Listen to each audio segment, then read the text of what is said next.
Hi, I'm Dr. Caroline, and this is number 2 in our series of short videos to help ensure that children reach their highest potential and that caregivers and parents are equipped with some of the really important information to help guide their children.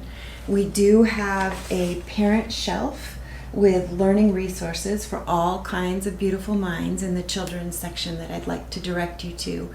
And today I want to talk about 2 books on that shelf.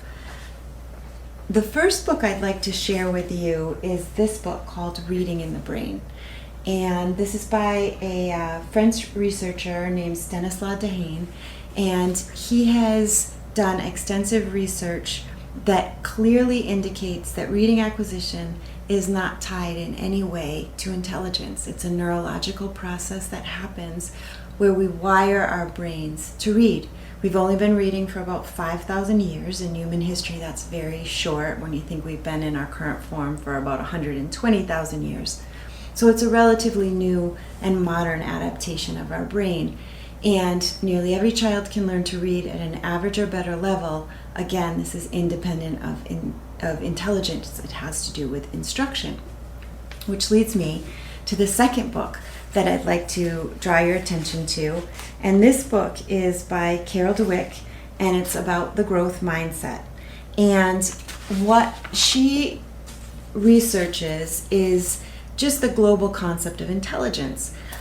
When we talk to ourselves or our children, it's important that we are clear that intelligence is not a fixed commodity.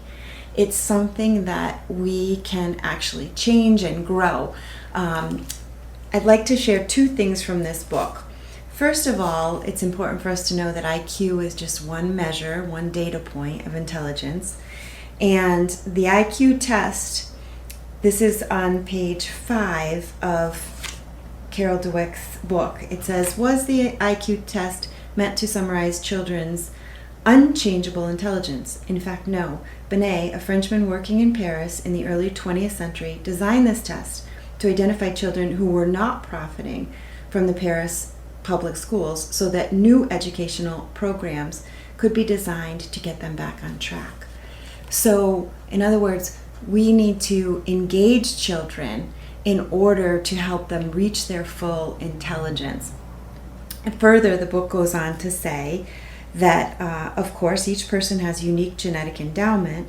People may start with different temperaments and different aptitudes, but it is clear that experience, training, and personal effort take them the rest of the way.